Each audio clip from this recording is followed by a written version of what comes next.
자, 지금 이제 부동산 시장의 여러 가지 특성에 대해서 공부를 하고 있는데요. 이제 말씀드린 것처럼 이런 여러 가지 특성들이 이제 나타내는 결론은 동일합니다. 그러니까 이런 특성들로 인해서 이제 부동산 시장이 불안전하고, 그래서 정부가 이제 개입을 할 필요성이 생기고, 또 하나는 이제 감정평가의 필요성, 이런 것도 사실 이 부동산 시장의 불안정성에서 기인을 합니다. 그러니까 감정평가라는 것은 이제 가치를 이제 매기는 거잖아요. 근데 사실 우리가 주식이나 이런 거, 주식 시장에서 감정평가를 하는 거를 거의 본 적이 없으실 거예요. 왜냐하면 주식 시장에서 감정평가를 할 필요가 없죠. 왜냐하면 삼성전자의 지금 주식의 가치가 얼마인지는 지금 현재 뭐 거래소에서 얼마에 사고 팔리는지를 보면 되는 거지. 그걸 우리가 무슨 원가법, 수익환원법 이런 거 해서 계산을 하지 않거든요. 근데 이제 부동산 시장은 그런 걸 인위적으로 계산을 해서 가치를 얼마인지를 이제 확인하는 작업이 필요합니다. 그걸 감정평가라고 하고요. 그 이유는 주식시장은 그래도 이제 완전 경쟁 시장이기 때문에 그 시장에서 결정되는 가격이 이게 진정한 가격, 진정한 가치다라고 우리가 받아들일 수가 있다라는 것이고요.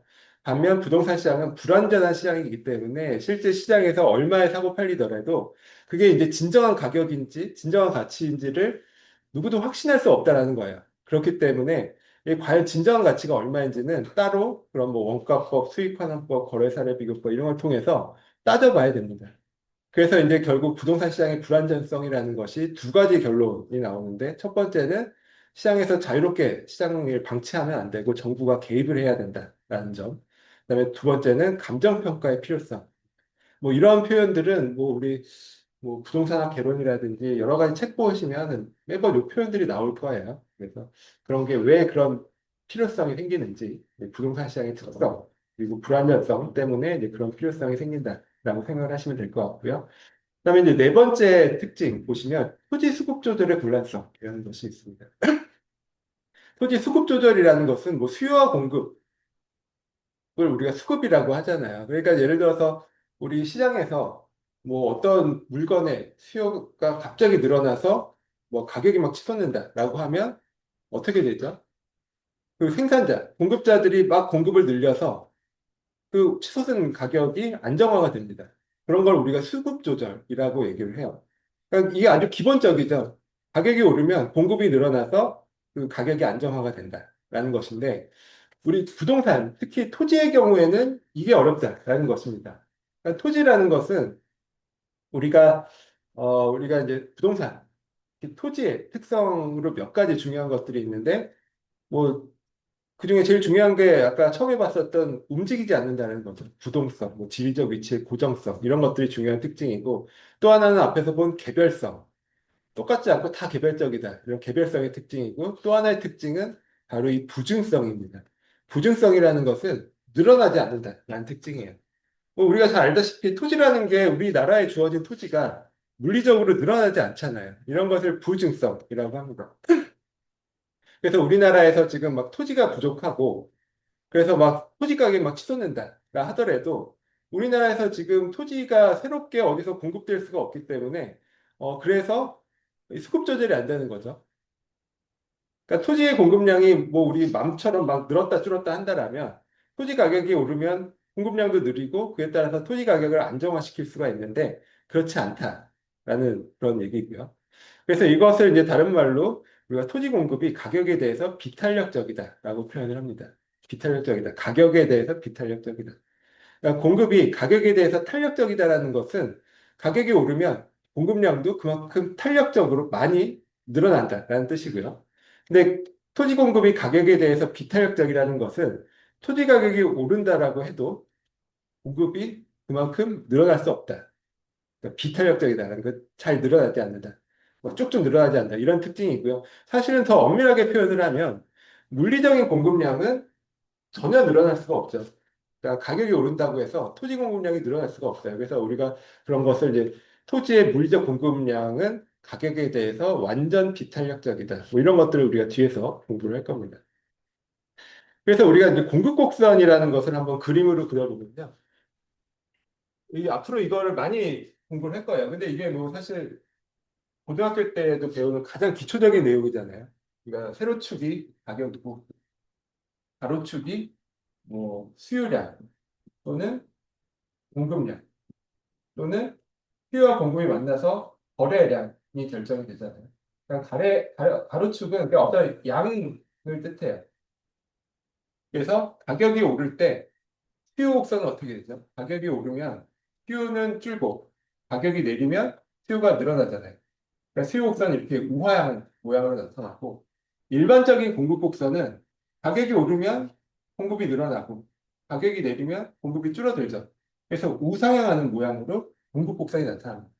그래서 수요와 공급이 만나는 점에서 가격이 결정이 되고 여기서 이제 거래량이 결정이 되고 이런 것들이 아주 기본적인 내용이잖아요.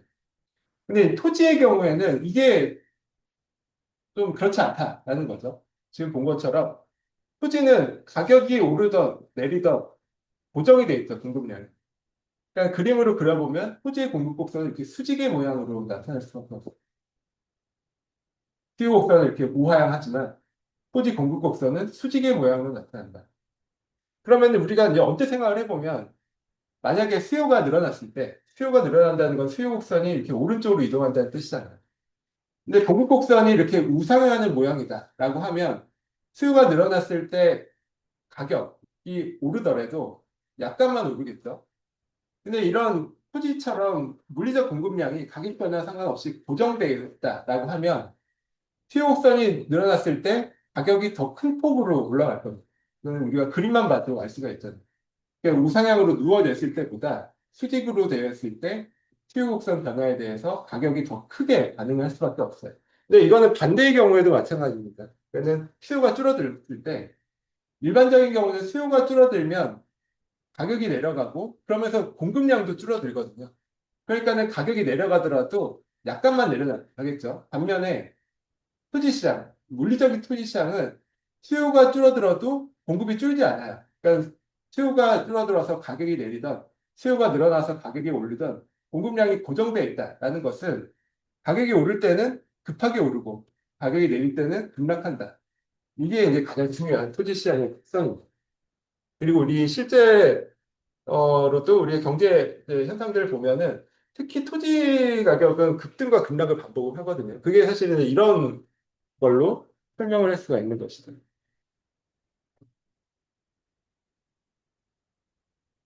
그래서 이런 토지의 특성 때문에 토지 시장에서는 수급 조절이 곤란하다. 그러니까 수급 조절이 곤란하다는 얘기는 가격이 급등락을 반복한다는 뜻입니다. 그러니까 토지 공급량이 늘고 줄고 해서 가격을 안정적으로 할 수 없고 이제 급등락을 하게 되고 그래서 이제 가격에 왜곡이 발생할 수 있다. 이게 이제 토지 시장의 중요한 특징이고요. 근데 우리가 나중에 배우겠지만 토지의 경우에도 관점에 따라서 물리적 공급량은 고정이 돼 있지만 경제적 용도의 토지 공급량은 늘고 줄고 할 수가 있어요. 경제적 용도라고 하면 예를 들어서 뭐 어떤 토지를 주거용으로 쓸 수도 있고 뭐 상업용으로 쓸 수도 있고 하잖아요. 그럼 예를 들어서 주택 용지, 뭐 주택 가격이 막 치솟으면서 주거용 토지의 가격이 오른다. 그러면은 뭐 예를 들어서 상업용으로 쓰던 토지가 주거용으로 바뀌거나 하겠죠. 그럼 주거용 토지의 경제적인 공급은 늘어날 수가 있습니다. 그러니까 우리가 물리적 공급량은 고정이 되겠지만 경제적인 관점에서의 토지 공급량은 늘고 줄고 할 수 있다는 거예요. 네, 그런 것들도 되게 중요한 개념인데 그런 건 나중에 우리가 또 이 내용들을 다시 한번 공부를 할 겁니다. 그다음에 또 이제 부동산 시장의 특성 중에 하나가 거래의 비공개성, 은밀성입니다. 아까 우리가 본 내용이죠. 그래서 이제 부동산의 개별성이라든지 또는 뭐 부동산 자체의 여러 가지 거래 관행 이런 걸로 인해서 부동산은 거래가 됐다 하더라도 이게 얼마에 거래됐는지, 계약 조건이 구체적으로 얼마인지, 이런 것들을 잘 알기가 어렵습니다. 이게 이제 주식시장과 차이점이죠. 그래서 이런 것들을 보완하기 위해서 이제 제도화된 것들이 뭐 실거래가 공시제도 이런 거였죠. 우리가 요즘은 이제 부동산, 특히 집은 사고 팔면 실거래가 당연히 뜬다라고 생각을 하지만 이거 생긴 지가 그렇게 오래되지 않았거든요. 그러니까 그 전에는 집이 뭐 사고 팔렸다고 하는데 이게 과연 얼마에 사고 팔렸는지를 아무도 모르는 그냥 소문만 듣고 하는 뭐 이런 시장을 우리가 살아왔어요. 이게 사실 도입된 지가 그렇게 오래되지 않았기 때문에 몇 년 전에 도입된 거니까 사실 그렇고요. 또 요즘은 이제 처음에 주택에서 시작해서 지금은 뭐 토지라든지 뭐 건물이라든지 이런 것까지 좀 확대가 되고 있잖아요. 그러니까 이런 걸 통해서 결국 이 거래의 비공개성, 이런 것들을 이제 정부에서 제도적으로 보완한다. 이런 것이고요. 아까 말씀드린 것처럼 거래의 비공개성이라든지 이런 문제 때문에 결국 이제 그 시장 참여자들이 불필요하게 정보 수집을 위해서 과도한 시간과 노력과 비용을 들여 수밖에 없잖아요. 그러니까 우리가 실거래가가 공시가 되면 이게 얼마에 사고 팔렸는지 그냥 쉽게 알 수 있는데 이게 공시가 안 되면 이걸 뭐 알기 위해서 막 엄청 발품도 팔고 막 해야 될 거예요. 심지어는 그런 걸 알기 위해서 돈을 들인다든지 그런 정보 탐색 비용들이 들어갈 것이고 그런 것 자체가 시장을 불안전하게 한다는 것입니다. 그래서 실거래가 공시제도 같은 것이 결국 이제 부동산 시장을 좀 완전한 시장에 가깝도록 이렇게 바꾸기 위한 이제 그런 제도다라고 할 수가 있고요. 근데 이런 실거래가는 공시가 되지만 사실 여기보다 더 디테일하게 들어가서 그럼 구체적인 거래 조건이 어떻게 되냐 이런 것까지는 사실 공시가 안 되잖아요. 그래서 아무리 실거래가가 공시된다 하더라도 약간 한계가 있을 수밖에 없다라는 내용이고요. 그다음에 부동산 시장은 여러 가지 법적인 제한들이 과다하게 부과가 되죠. 우리가 잘 알고 있다시피 거래도 제한을 받고 뭐 내 땅이라고 이용하고 개발하는 것도 맘대로 할 수가 없죠. 뭐 토지거래 허가제도라든지 뭐 개발행위 허가제도라든지 이런 다양한 규제들이 들어가는 시장이 이제 부동산 시장이고 그런 것이 이제 중요한 특징이 될 수밖에 없습니다. 그리고 이제 부동산 시장에서는 모든 활동의 단위가 길어질 수밖에 없어요. 우리가 말씀드린 것처럼 예를 들어 매매다 하더라도 주식시장처럼 뭐 단타로 사고 팔고 이런 것들이 뭐 안 되잖아요. 그리고 어떤 공급이라든지 개발이라든지 이런 것들도 굉장히 오랜 시간이 걸릴 수밖에 없습니다. 지난 시간에 뭐 처음에 말씀드렸듯이 이게 이제 공급의 시차라는 것이죠. 우리가 부동산 시장에서는 예를 들어서 어떤 부동산의 시장에 물건의 가격이 오른다고 해서 당장에 내일부터 당장에 공급이 이루어질 수가 없고 보통은 뭐 3년에서 5년 정도의 시간 차이가 걸린다라고 말씀을 드렸어요. 그래서 이제 지난 시간에 말씀드린 것처럼 우리가 뭐 예를 들어 아파트 시장이다라고 하면 3년에서 5년 후에 서울의 뭐 어떤 지역에 아파트가 몇 채가 공급될지는 이미 지금 결정이 돼 있죠. 그리고 반대로 지금 현재의 아파트 공급량은 이미 3년에서 5년 전에 결정이 돼 있습니다. 그래서 말씀드린 것처럼 부동산 시장은 사실은 예측성이 굉장히 높은 시장이라고 말씀을 드렸어요. 우리가 어떠한 시장을 예측하는데 두 가지 요소는 수요를 예측하고 공급을 예측하는 거잖아요. 근데 부동산 시장은 적어도 몇 년간의 공급량이 결정이 되어 있기 때문에 수요만 예측을 하면 사실은 시장 예측을 할 수가 있어요. 굉장히 비슷하게 할 수가 있는 거죠. 그래서 이제 요즘에 굉장히 정부에서 이제 강하게 압박을 하고 있는 뭐 그런 이유도 사실 뭐 우리가 다 알다시피 공급량이 지금 절벽으로 향해 있기 때문에 사실은 수요를 잡지 않으면 이게 감당하기 어려울 정도의 가격 상승이 지금 예상되는 그런 시점이죠. 그래서 사실은 굉장히 강하게 이제 드라이브를 거는 뭐 이런 상황인 것도 같습니다. 그러니까 그런 것도 결국 이제 부동산 시장의 특성이다. 그럼 이제 결국 이제 공급을 이제 시작을 한다 하더라도 이게 3년, 5년 최소한 그 이후 뭐 재개발, 재건축은 그 이상도 훨씬 많이 걸리잖아요. 그러니까 그런 것들을 좀 빠르게 진행할 수 있는 그런 이제 그런 정책과 이제 같이 뭐 수요 억제 정책을 하면 좀 더 효과가 있을 것 같기는 한데 뭐 어쨌든 지금은 이제 수요를 강하게 억제하는 식의 이제 정책으로 이제 나오고 있습니다.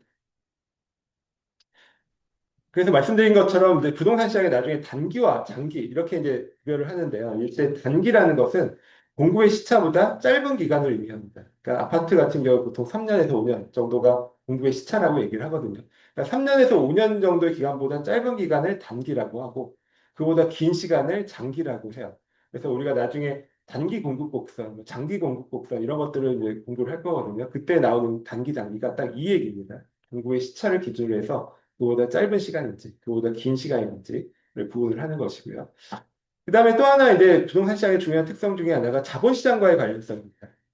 그래서 우리가 잘 아는 뭐 금리라든지 환율 이런 것들이 부동산 시장에 굉장히 큰 영향을 줍니다. 근데 이제 그렇게 영향을 주는 이유는 생각을 해보면 부동산 시장이 고가품이기 때문이에요. 우리가 뭐 볼펜 시장 뭐 이런 거 있잖아요. 볼펜 시장 뭐 예를 들어 1,000원짜리 볼펜이 사고 팔리는 이런 볼펜 시장도 우리가 똑같이 분석을 할 수가 있어요. 뭐 수요 공급 곡선 그려갖고 분석을 할 수 있는데 우리가 볼펜 시장을 분석을 할 때 뭐 금리가 오르고 내리느냐에 따라서 볼펜의 수요가 늘고 줄고 이런 걸 분석하진 않거든요. 그러니까 이런 저가품의 경우에는 그 금리나 이런 자본시장의 영향을 거의 잘 안 받습니다. 근데 거기서 조금 이제 가격대를 높여서 우리가 뭐 예를 들어서 자동차다라고 하면 뭐 중고차, 자동차 시장 이러면은 고가품이잖아요. 그럼 여기는 금리 영향을 엄청 크게 받아요. 우리가 몇 년 전에도 뭐 코로나 이렇게 직후에 막 신차 그 뽑으려고 뭐 대기를 뭐 1년 이상 뭐 이렇게 하던 시기가 있었어요. 예.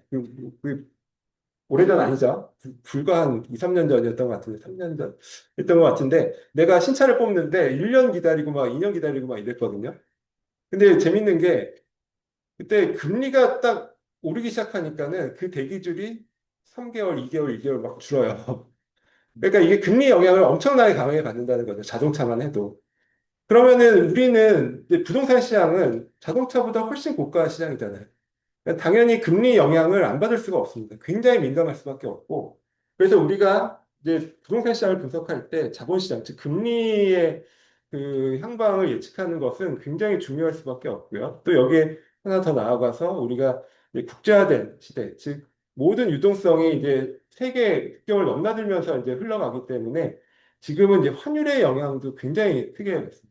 그래서 우리가 나중에 이제 거시 쪽 이런 파트에서 뭐 금리와 환율 뭐 이런 내용들도 좀 공부를 할 거거든요. 그러니까 그런 식의 자본시장과 굉장히 밀접하게 관련을 맺는다라는 것이 부동산 시장의 특성이다라고 할 수가 있습니다. 그리고 또 하나 이제 특성은 외부 효과성이라는 것이 있어요. 그러니까 부동산은 그러니까 이 부동산 자체에서의 그 변화뿐만이 아니라 그 부동산을 둘러싼 외부 환경의 변화를 많이 봤죠. 그리고 그 이유는 부동산의 특성이 움직이지 않기 때문에, 즉 지리적 위치가 고정되어 있기 때문에 외부 환경의 영향을 많이 받을 수밖에 없어요. 그러니까 내가 예를 들어서 뭐 내 땅 주변에 뭐 쓰레기 야치장이 생긴다라고 하면 내가 만약에 이 부동산이 움직일 수 있는 것이다라고 하면 그내 부동산을 옮겨서 다른 좋은 곳에다 옮겨 놓을 수가 있겠죠. 근데 이제 그렇지 않잖아요. 그래서 그런 식의 좋거나 나쁘거나 외부 효과, 외부 환경의 영향을 받을 수밖에 없고요. 그런 것을 외부 효과라고 얘기를 합니다. 근데 이때 외부 효과는 두 가지가 있습니다. 그러니까 좋은 쪽의 외부 효과가 있고 안 좋은 쪽의 외부 효과가 있어요. 그러니까 좋은 쪽의 외부 효과라 하면은 이제 내 땅이 있는데 내 주변에 공원이 들어섰다. 그러면은 굉장히 플러스의 외부 효과죠. 근데 반면 내가 땅이 있는데 주변에 공장이 들어섰다. 그럼 마이너스의 외부 효과예요. 그러니까 여기서 외부 효과는 내가 특별히 어떤 행위를 하지도 않았는데 그냥 단순히 주위 환경이 변함에 따라서 내 땅의 가치가 플러스 외부 효과를 받으면 높아지고 마이너스 외부 효과를 받으면 낮아지고 뭐 이런 뜻입니다. 그러면은 만약에 이런 외부 효과가 강한 부동산 시장을 그냥 시장에서 그냥 자율적으로 그냥 맡겨둔다라고 하면 어떤 결과가 생길까요? 여기도 이제 자세하게 써 있지만 만약에 토지 소유자들이 그냥 알아서 이 땅에 뭘 할지 네가 알아서 결정해라라고 하면 아마 대부분 공장을 짓겠죠. 공원을 조성하는 사람은 거의 없을 거예요. 내 땅에서 이제 돈을 많이 벌고 뭐 해야 되니까 공장을 지어야 될 거예요. 공장을 지을 가능성이 높죠. 근데 이제 사회 전체적으로 보면 물론 이제 공원이 좋고 공장은 안 좋다라고 해서 사회 전체적으로 그런 공장이 제로가 될 수는 없잖아요.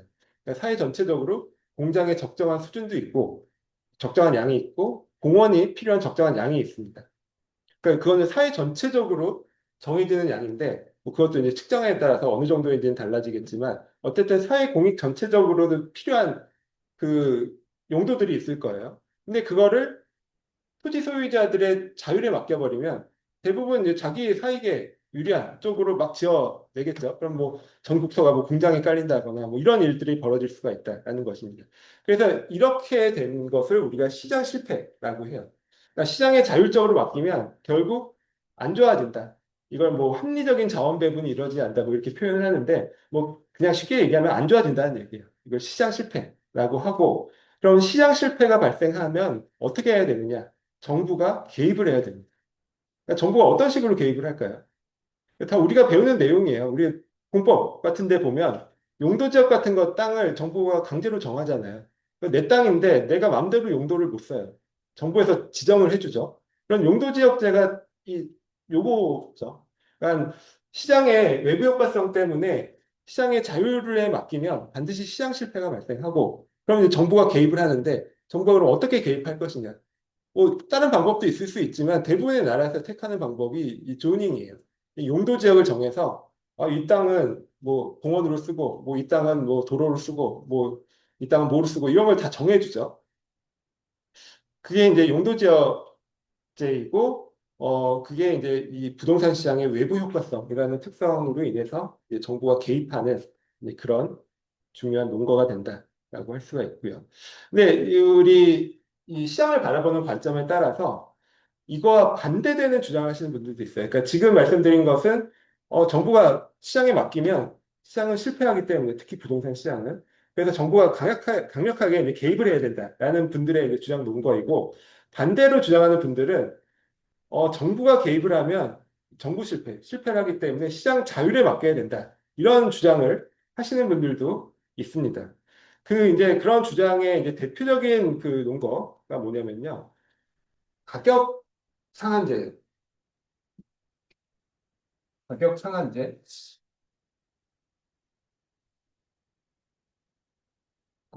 그러니까 원래 우리가 일반적인 시장이라고 하면 세로축이 가격이고 가로축이 아까 얘기한 거래량, 뭐 수요량, 공급량이죠.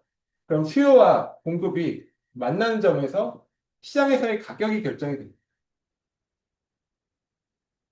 근데 이게 이제 정부에서 봤을 때 시장에서 알아서 결정하는 가격이 너무 높다라고 생각할 수도 있잖아요. 그럼 시장에서 결정되는 가격이 너무 높으니까 강제로 최고 가격을 지정을 합니다. 이걸 가격 상한제 또는 최고 가격제라고 해요. 그래서 예를 들어서 시장에서 정해지는 가격이 100인데 이건 너무 높으니까 니들은 80만 받아라. 80 이상으로는 거래할 수 없다라고 하는 것이 가격 상한제 최고 가격제이고 우리 부동산 시장에 이런 거 많이 있잖아요. 일단 우리가 알고 있는 분양가 상한제 그러니까 이거죠. 분양가를 니들 마음대로 정하면 너무 비싸게 사고 팔잖아. 그럼 우리 부동산 시장이 안 좋아지니까 분양가를 얼마 이상 못 받아라고 묶어두잖아요. 그게 분양가 상한제고 뭐 임대료 상한제 이런 것도 있어요. 우리가 임대차 3법도 사실 이런 비슷한 거죠. 임대료 상한제. 그러니까 시장에서 임대차에서 임차인, 그러니까 수요자가 임차인이죠. 그리고 공급자가 임대인이잖아요.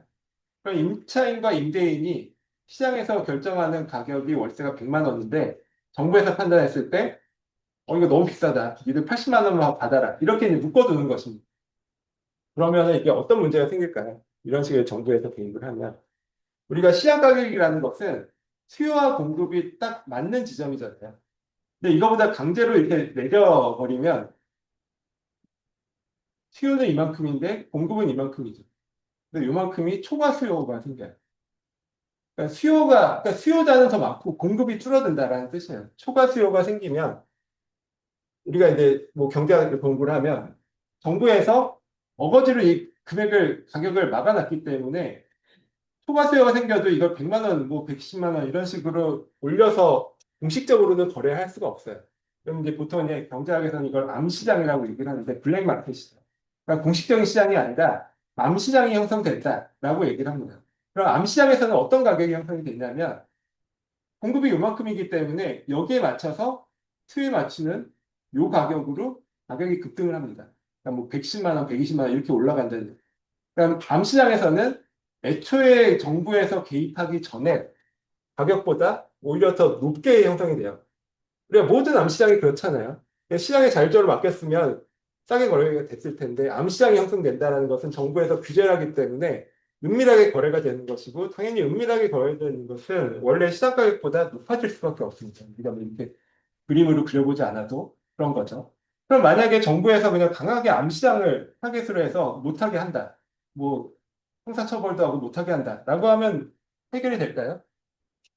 그래도 해결이 안 되죠. 왜냐하면 이 경우에는 수요자는 많은데, 즉 남의 집에 살려고 하는 사람은 많은데, 나온 집이 얼마 없다는 거예요. 이 초과 수요를 해결을 못 한다는 것입니다. 그러면은 이제 할 수 있는 방법이 뭐 요즘에도 많이 나오는 것처럼 뭐 임차인을 면접을 봐서 뽑는다거나, 네, 그 진짜 그렇죠.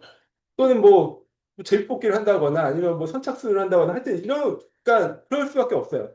그러니까 이게 해결이 안 되는 거예요. 이 초과 수요를. 그러니까 원래 시장 원리가 작동이 되면 당연히 이 중에서 조금 더 높은 가격 쓰는 사람에게 이게 돌아가게 되는데 가격을 묶어놓으면은 다른 식으로라도 해결할 수밖에 없고 그게 이제 결국 시장을 왜곡시키는 가장 중요한 원인이 되는 거죠. 그래서 우리 그 예전에 경제학자 뭐 어떤 분이 뭐 스웨덴 경제학자 어떤 분이 그런 표현도 했었어요. 우리가 어떤 도시를 파괴하는 가장 그 효율적인 방법은 첫 번째가 이 도시를 폭격하는 것이고 두 번째가 임대료 상한제를 하는 거다. 그러니까 임대료 상한제를 하면 도시를 가장 효율적으로 파괴할 수 있다. 뭐 이런 식의 표현도 했거든요. 그러니까 이 경제학하는 분들한테는 이게 굉장히 안 좋은 그 정부 개입 사례입니다. 그래서 만약에 이거를 이제 정부에서 만약에 임대료 상한제를 한다라고 하면 전제 조건이 있죠. 이게 성공하기 위해서는 그러니까 임대에 대한 공급을 이렇게 늘려야 돼요. 그러니까 임대 공급이 이렇게 늘어나면 수요를 맞출 수가 있잖아요. 그러면 이게 성공할 수 있지만 공급을 묶어놓은 상태에서 이런 식의 규제가 들어가면 반드시 이제 부작용이 생길 수밖에 없다. 얘기죠. 근데 이제 우리는 사실 이제 보통 이런 가격 상한제, 뭐 최고 가격제, 뭐 이런 것만 주로 부동산 공부할 때는 보거든요. 왜 그러냐면 부동산에서는 일단 기본적인 사람들 또는 정부의 인식이 부동산 시장에서 결정되는 가격이 너무 비싸다라는 거예요. 너무 비싸기 때문에 이걸 어거지로 좀 끌어내려야 된다. 이런 인식이 있는데 사실은 이 반대의 경우도 굉장히 많아요. 반대의 경우라 하면 뭐 가격 하한제 또는 뭐 최저 가격제 이런 거죠. 그럼 우리 이제 가격 하한제나 최저 가격제가 적용되는 대표적인 우리 주변에서 있는 게 뭐가 있을까요? 부동산 시장에서는 그런 게 없고 다른 시장에는 많이 있어요. 최저임금제 같은 거죠. 최저임금제. 그러니까 최저임금제도 결국 보면 똑같아요. 이게 원리가 수요와 공급에 따라서 임금이 결정이 되잖아요. 가격이 어떤 노동에 대한 수요와 뭐 회사겠죠. 노동의 공급, 뭐 알바생이라든지 뭐 어떤 근로소득을 얻으려고 그 노동시장에 참여하는 이 수요자와 노동시장에서의 수요자와 공급자가 딱 일치하는 점에서 그 임금이 결정이 됩니다. 근데 이제 정부에서 보기에 이렇게 시장에서 결정되는 임금이 너무 낮다. 이건 너무 이렇게 사람을 너무 싸게 부려서 되냐? 그러면은 이제는 위에다가 이걸 치는 거죠. 이게 최저임금제. 그러니까 이 가격 이하로는 아무리 니들이 합의를 해서 거래를 하더라도 이 가격 이하로는 그 임금을 이제 계약을 할 수 없어. 이렇게 정하면 이제는 이쪽에서 이제 어떻게 보면 이제 바닥이 쳐지는 거죠. 이 이하로 내려올 수 없는. 그럼 이거 똑같은 문제가 생깁니다. 이거 지금 본 거와 아주 정반대의 문제가 생기죠. 그러면 이 최저임금에서는 반대로 이제 공급이 초과죠. 수요는 줄고 공급이 늘어나요. 그럼 이만큼이 초과 공급이 발생합니다. 그러니까 최저임금제에서 혜택을 받는 호수가 있고 나머지는 시장에서 이제 쫓겨난다는 얘기예요. 그러니까 이런 식의 이제 규제가 들어가면 또 뭐 예를 들어 뭐 농산물 또 우유 같은 경우에도 아마 그 매수 가격이 그 최저 매수가제도 이런 게 있을 거예요. 그래서 그게 이제 농산, 그 농부라고 하나? 하여튼 그런 생산하는 분들을 보호하기 위해서 그 가격을 일정 가격 이하로 그 사고팔지 못하게 이렇게 묶어 두는 게 있거든요. 그런 식의 제도들도 다 이 최저임금제와 똑같은 원리이고, 뭐 약간 똑같은 부작용들이 발생할 수가 있습니다.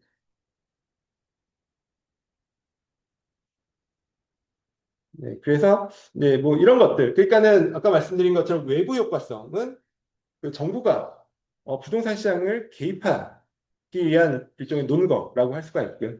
반면에 지금 이제 뭐 임대료 상한제, 또 분양가 상한제도 마찬가지죠. 분양가 상한제도 똑같은 그 부작용들이 있어요. 그래서 뭐 없애자라는 분들이 많은데, 그러니까는 정부가 개입하지 말고 시장의 자율에 맡겨야 된다라는 분들의 주장은 뭐 이런 것들을 이제 논거를 해서 주장을 하십니다. 뭐 여기 이제 자세하게 써놨으니까요. 뭐 읽어보시면 될 것 같고요. 그다음에 열 번째 특징은 정보의 비대칭성입니다. 그러니까 부동산 시장은 기본적으로 그 주어지는 정보가 그 시장 참여자에게 대칭적으로 가지 않고 비대칭적이다라는 거예요.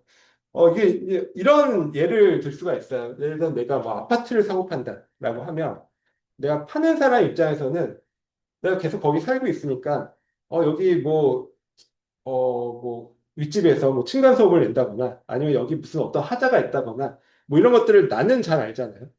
매도인은 잘 아는데 매수인은 잘 몰라요. 그리고 예를 들어 건물을 지어서 판다라고 하면 파는 사람 입장에서는 내가 이 건물을 지을 때 뭐 철근을 얼마 넣었는지, 뭐 콘크리트를 많이 넣는지 적게 넣는지 이런 걸 다 알잖아요. 근데 매수인은 그걸 모릅니다. 매수인은 그런 걸 뭐 이게 이건 어쩔 수 없는 그런 비대칭성이죠. 그래서 이제 부동산은 이런 개별성과 거래의 비공개성 등으로 인해서 기본적으로 매도인과 매수인 간에 주어지는 정보가 다를 수밖에 없습니다. 예를 들어서 부동산을 팔려고 하는 매도인은 건물의 하자나 층간소음 등과 같은 문제점에 대해서 잘 파악하고 있지만 건물을 사려는 매수인으로서는 이런 것들을 제대로 파악하고 매수하기가 쉽지가 않다. 그럼 결국 어떤 결과가 되죠? 결국 매수인으로서는 정보 수집 활동을 할 수밖에 없어요. 정보 수집이라는 것이 시간과 비용과 노력을 들여서 정보를 내가 알아야 된다라는 것이고, 이게 시간과 비용을 들여서 정보 활동, 수집 활동 비용이 들어간다는 것 자체가 시장을 불안전하게 만든다라고 우리가 앞에서 공부를 했습니다. 그래서 이제 시장이 불안전해질 수밖에 없고, 또 하나는 그렇기 때문에 이제 부동산 시장에서는 공인중개사와 같이 이제 중간자의 역할이 이제 필수적이다. 있을 수밖에 없다라는 것입니다. 우리가 뭐 주식 사업할 때 뭐 이렇게 중개사분들처럼 이렇게 중간자가 꼭 들어갈 필요는 없잖아요. 근데 사실 부동산 시장도 요즘에는 우리가 뭐 온라인 뭐 이런 플랫폼 많이 발달해서 직접 거래 그 또 할 수 있지 않냐 이렇게 얘기들을 많이 하지만 막상 해보면 쉽지가 않아요. 이게 쉽지 않은 이유가 있죠. 그러니까 부동산 시장이 이런 특성이 있기 때문에 정말 그 매도자 매수자가 그냥 우리 만나서 거래해본다 해도 이게 거래가 잘 될 수가 없습니다. 이게 한계가 있다라는 것이죠. 이게 이제 부동산 시장에서의 정보의 비대칭성이고 아까 말씀드린 것처럼 그 완전 경쟁 시장이 되려면 시장의 참여자들에게 모두 정보가 투명하고 대칭적이고 균형 있게 골고루 정보가 이제 주어져야 돼요. 그래야 완전한 시장이 되는데 부동산 시장은 그렇지 않기 때문에 시장에 이제 불안정성이 있을 수밖에 없다라는 내용이고요. 그리고 이제 이거는 이제 밑에 있는 두 가지는 그냥 참고로 어떻게 보면 재미삼아 이제 보시라고 이제 써놓은 내용입니다. 이게 경제학에서는 굉장히 이제 중요하게 다루어지는 그런 이론이에요. 그 질서의 딜레마. 예, 예. 예. 이미 공부를 하신 거 아닌가요? 아, 그래요? 뭐, 그냥 사실은 이게 단데, 여기 나는 게 다긴 한데, 아마 그 배우시는 거기 과정에서도 아마 요거 다루실 거예요. 아마 사례도 아마 똑같을 수 있어요. 이게 뭐, 몇 년형, 몇 년형 이런 게 있는데, 아마 사례도 이게 뭐, 어떤 건 5년형, 10년형 뭐 이렇게 하는데, 그런 거 차이지, 원리는 다 똑같거든요. 그러니까 죄수의 딜레마라는 게 뭐냐면요. 그러니까 결론을 얘기하면 어떤 정보의 차단이 시장 전체적으로 비합리적인 결과가 발생한다. 그러니까 시장 전체적으로 비합리적인 결과를 우리가 시장 실패라고 표현을 하잖아요. 시장 실패라고 표현을 하는데, 근데 그 원인이 뭐냐면 정보가 차단되어 있기 때문입니다. 지금 정보의 비대칭성 이런 것들을 공부하잖아요. 그런 식으로 정보가 차단이 되면 결국 시장에서는 필연적으로 비합리적인, 즉 안 좋은 결과를 나타낸다라고 해서 이 사례가 나옵니다. 이 사례가 뭐냐면요. 그러니까 A라는 사람과 B라는 사람이 그 공동으로 어떤 잘못을 저질러서 범죄를 저질러서 이제 수사를 받고 있어요. 수사를 받고 있는데 이때 그 수사기관에서 이제 딜을 합니다. 이 사람들한테 어떻게 딜을 하냐면 만약에 A가 자백을 하고 B도 자백을 한다. 그러니까 여기서는 이제 아마 이제 전제 조건이 다른 뭐 그 증거들이 갖춰져 있다. 뭐 이런 걸 전제로 하겠죠. 그러면 A가 자백을 하고 B도 자백을 하면 A는 5년형을 받고 B는 또 5년형을 받는다. 대신에 A도 부인을 하고 B도 부인을 하면 A는 1년형을 받고 B도 1년형을 받는다. 근데 만약에 A가 자백을 하고 B가 부인을 하면 A는 석방, 그리고 B가 가중처벌로 10년형을 받아요. 그리고 반대로 A가 부인을 하고 범죄를 부인을 하고 B가 범행을 자백을 한다라고 하면 이번엔 A가 10년형을 받고 B가 석방을 합니다. 석방을 받습니다. 석방이 되는 거죠. 근데 이거의 전제 조건은 이게 차단이 돼 있다는 거예요. 이걸 같이 놓고 이들이 의논해서 얘기해라. 이게 아니라 얘는 저 방에 가두고 B는 다른 방에 가두고 둘이 정보가 차단된 상태에서 너 자백할지 부인할지 선택하라. 이렇게 이제 주어지는 겁니다. 그러면은 이게 뭐 범죄자다, 뭐 죄수다, 뭐 이런 걸 우리가 떠나서 A와 B 전체적으로, 즉 사회 전체적으로, 뭐 시장 전체적으로 가장 합리적인 결과는 이 중에 2번이죠. 둘이 다 부인을 하면 둘 다 1년형으로 이걸 최소화할 수가 있어요. 근데 대부분의 경우, 이것도 사실 뭐 수학적으로 막 입증하고 하거든요. 근데 뭐 수학적으로 입증할 것까지 우리가 배울 건 아니니까. 우리가 이게 대부분의 경우에 실제로 이 두 사람을 이렇게 차단시켜서 선택하라라고 하면 어떤 선택을 하냐면 1번을 선택을 합니다. 둘 다 자백을 해요. 이게 사실 수사기법에서도 굉장히 유용하게 쓰이는 거예요. 그러니까 실제로 이렇게 들어가면 대부분이 자백을 한다고 그래요. 양쪽이 다. 왜냐면은 사실 둘 다 부인을 하면 가장 좋은데 만약에 내가 부인을 했다가 상대방이 자백을 해버리면 쟤는 나가지만 나는 10년을 받는 거예요. 그럼 이 상황에서 그럼 내가 뭘 해야 될까? 당연히 나도 자백을 하는 수밖에 없죠. 제가 혹시라도 부인할 것을 기대를 하면서 나는 자백을 하지만 알고 보면 쟤도 똑같은 생각으로 자백을 하는 거죠. 그럼 둘 다 자백을 해서 둘 다 5년형을 받습니다. 이게 일반적인 결과이고요. 그래서 이게 뭐냐면 정보의 차단이 결국 시장 전체적으로, 사회 전체적으로 비합리적인 결과를 나타내고 이게 이제 시장 실패로 이어진다라는 그런 대표적인 그 경제학 이론입니다. 그리고 이게 실제로 우리가 수사나 뭐 이런 데, 뭐 검찰이나 경찰 수사에서도 활용이 되고요. 그리고 또 우리가 공정거래 뭐 이런 이슈들 있잖아요. 그러니까 담합 같은 거 자진 신고를 하면 과징금을 감면을 해주거든요. 실제로 최근에도 그러니까 뭐그 어떤 시장이었는지 모르겠는데 과자 시장 뭐 이런 것들 뭐 의약품 시장 이런 것들 뭐 담합을 해서 자기들끼리 이제 높은 가격으로 소비자가를 매겨서 사고 팔고 뭐 이런 거 하잖아요. 근데 그거 공정거래법 위반이거든요. 근데 그거를 어떻게 잡아내냐면 그 중에서 일종의 배신자가 나오는 거예요. 자진 신고를 하면 그 먼저 신고한 데는 과징금을 감면을 해줍니다. 반면에 이제 신고를 안 하고 이제 물려 들어가는 쪽에서는 굉장히 강한 과징금을 받고 경우에 따라서 회사가 망할 수도 있는 뭐 그런 이슈가 생기죠. 그러니까 그걸 리니언시 제도라고 하는데 그게 이 죄수의 딜레마를 일종의 역이용하는 그러니까는 역이용한다는 것은 자기들끼리 가장 좋은 결과를 만들어내는 것은 둘 다 그냥 입 닫고 있는 거죠. 근데 이제 그러면은 결국 공정거래라든지 이런 거에 문제가 생기기 때문에 담합의 문제도 생기고 하기 때문에 그런 자기들끼리 결국 한쪽이 배신을 해서 비합리적인 결과를 만들어낼 수 있도록 일종의 역이용하는 그런 제도라고 할 수 있어요.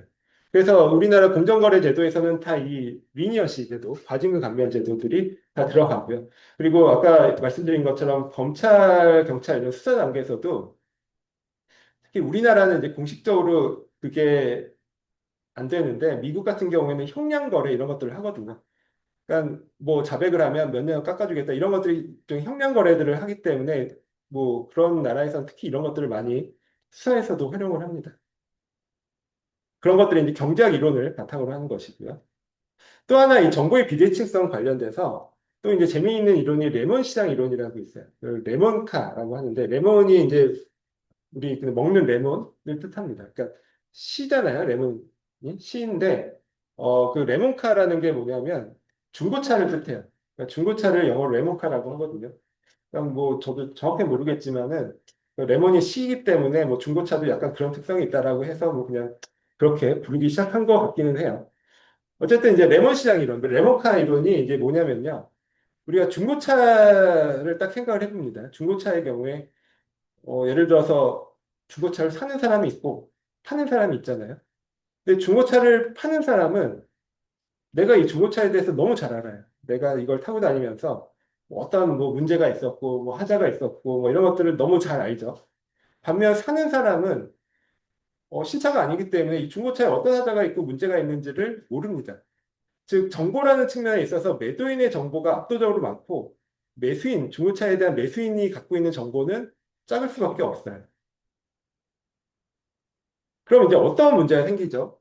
그럼 이제 매수인 입장에서는 기본적으로 이 중고차 시장에 나온 물건의 품질을 알 수가 없죠. 알 수가 없기 때문에 기본적으로 그럴 경우에 어떻게 행동을 하냐면, 아, 그냥 중고차 시장에 나오는 물건들은 다 품질이 안 좋다라는 것을 전제로 해서 가격을 매깁니다. 즉, 중고차 시장에 아무리 실제로는 좋은 품질의 물건이 나온다 하더라도 매수인들이 그 가격을 내고 중고차를 사려고 하지 않는다라는 얘기입니다. 그럼 그렇게 되면 어떤 결과가 되죠? 그 파는 사람 입장에서는 내가 아주 중고차를 잘 타고 관리를 잘해서 좋은 품질의 중고차를 이제 팔려고 해요. 근데 중고차 시장에 내보냈더니 사람들이 다 그냥 뭐 쓰레기로 취급하고 비싸게 안 살려고 한다. 그러면은 이 사람들은 그런 좋은 중고차를 그 시장에 내놓지를 않겠죠. 내가 지인한테 판다거나 다른 루트를 통해서 팔려고 할 겁니다. 그럼 결과적으로 이 중고차 시장에는 어떤 물건들만 나오게 되죠? 그러니까 아주 안 좋은, 질이 낮은 중고차들만 이 시장에 나올 수밖에 없어요. 그래서 시장이 붕괴되고 시장이 실패할 수밖에 없습니다. 그럼 이렇게 되는 이유는 뭐죠? 이유는 딱 한 가지입니다. 이 시장에 대한 정보가 한쪽에만 치우쳐 있기 때문이에요. 매도인은 많은 정보를 갖고 있는데 매수인은 적은 정보를 갖고 있을 때는 반드시 이런 시장 실패 현상이 발생합니다. 그래서 이런 것들을 개선을 하려면 결국 매수인이 투명하게 이 중고차에 대한 정확한 정보를 알 수 있게 해줘야 되겠죠. 그래서 뭐 최근에 뭐 대기업, 뭐 또 현대자동차나 뭐 이런 대기업들이 중고차 시장에 많이 진출을 하려고 하잖아요. 그러니까 사실 그런 것들이 뭐 일종의 품질 보증이나 이런 걸 통해서 매수인도 믿고 이제 거래할 수 있도록 그런 시장을 이제 개선하는 작업들을 막 하는 거죠.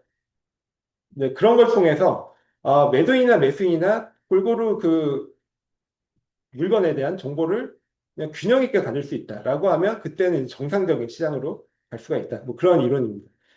그러니까 정보의 비대칭성에 관한 이론이고요. 실제 경제학 교과서를 보면은 이런 사례들이 굉장히 많이 나와요. 우리가 보험 시장도 마찬가지예요. 보험 시장에서도 우리가 보험에 가입하는 사람이 있고 보험 회사가 있잖아요. 그러니까 보험 회사는 물건을 파는 것이고 보험 가입자는 그 물건을 사는 것이다라고 볼 수 있는데 어쨌든 이 보험 시장에서도 정보가 불균형합니다. 그러니까 보험을 가입하는 사람은 내가 평소에 뭐 운동을 얼마나 열심히 했고 건강관리를 얼마나 열심히 했고 뭐 이런 걸 잘 알잖아요. 내가 어떤 하자가 있고 뭐 이런 것도 잘 알겠죠. 근데 보험회사에서는 그 사람이 건강상에 어떤 문제가 있는지를 잘 모릅니다. 그러면 똑같은 문제가 생겨요. 그럴 경우에 그런 보험회사에서는 어떤 보험 가입자를 판단할 때, 이 사람은 뭔가 좀 건강에 문제가 있으니까 보험에 들려고 하는구나, 라고 판단할 수밖에 없어요. 그러면 이제 보험료를 높게 책정을 하겠죠. 그럼 반대로 내가 평소에 건강 관리를 잘하고 건강에 자신 있는 사람은 보험에 안 들을 겁니다. 보험에 들어가지 않겠죠. 그럼 결국 똑같은 결과가 되죠. 실제로 보험에 들어오는 사람들은 좀 건강에 안 좋거나 뭐 이런 사람들만 이제 들어오게 된다. 그럼 이제 시장이 이제 붕괴가 될 수밖에 없고 시장이 실패할 수밖에 없다. 뭐 이런 내용입니다. 그걸 일종의 보험의 역선택이라고 표현을 하거든요. 그것도 딱 원인은 시장 참여자 사이에서 정보가 비대칭적이기 때문입니다. 그러니까 우리가 지금 본 부동산 시장도 딱 그렇잖아요. 부동산 시장도 매도인이 갖고 있는 정보와 매수인이 갖고 있는 정보가 불균형적이고 비대칭적이기 때문에 결국 이와 똑같은 이제 시장 실패가 발생하고요. 그럼 이런 것들을 개선을 하려면 매도인이나 매수인에게 똑같이 이제 충분한 정보를 주어지도록 그런 것들은 이제 결국 정부가 어떤 제도화를 해야 되겠죠. 그런 것들이 이제 레몬 시장 이건 저도 예전에 이제 학교 다닐 때 대학교 한 2학년 정도 됐을 때 뭐 경제학 수업을 듣는데 이제 그때 교수님이 딱 이 레몬 시장 이론에 대해서 설명을 해주셨어요. 근데 그때 이제 똑같이 뭐 경제학 교과서에도 뭐 중고차 시장, 뭐 보험 시장 이런 것들이 똑같이 사례로 나와요. 근데 이제 그분이 거기서 이제 하나 더 말씀을 해주신 게 바로 이 결혼 시장이었어요.